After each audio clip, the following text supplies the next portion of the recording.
Namaste. Jina langu ni Dkt. Prashant Meshram na mimi ni mtaalamu wa bega katika hospitali ya Apollo Jubilee Hills, Hyderabad. Je, umeambiwa ufanyiwe upasuaji wa kubadilisha bega na unashangaa ni nini hasa? Basi video hii ni kwa ajili yako. Upasuaji wa kubadilisha bega ni kubadilisha kiungo cha bega na chuma na plastiki tu. Kama wewe unafaa kufanyiwa upasuaji wa bega au la, basi kama unateseka na ugonjwa mkali wa baridi yabisi kwenye bega, ambayo inamaanisha kwamba gegedu ya kiungo cha bega imeharibika, umekuwa ukipata maumivu kwa muda mrefu sana.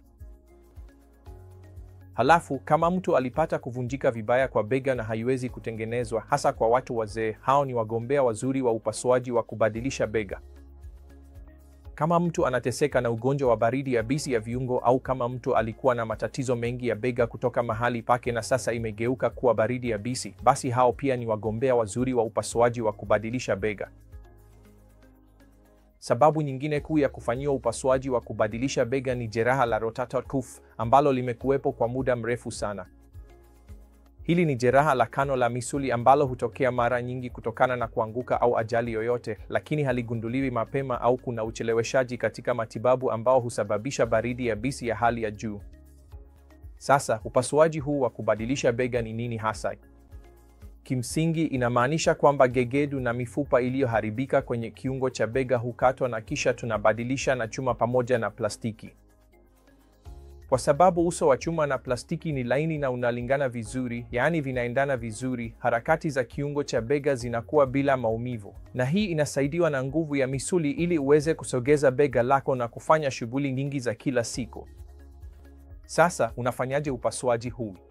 Hivi sasa zimekuwa operesheni za kawaida kabisa ambazo hufanywa mara kwa mamilioni ya wagonjwa duniani kote na zinazidi kupata umaarufu nchini India. Kwa kawaida wagonjwa wangu hulazwa siku hiyo hiyo ya upasuaji. Wanapewa kile tunachokiita ganzi ya jumla ambapo wanalala usingizi na wanapoamka, upasuaji tayari umekamilika. Muda wa upasuaji huwa kati ya saa 1 hadi 2, na upasuaji huu pia unaweza kufanywa chini ya ganzi ya sehemu, ambayo inamaanisha kwamba pamoja na ganzi ya jumla, tunadunga sindano kuzunguka bega ili kulifanya bega lisihisi maumivu kwa saa 24.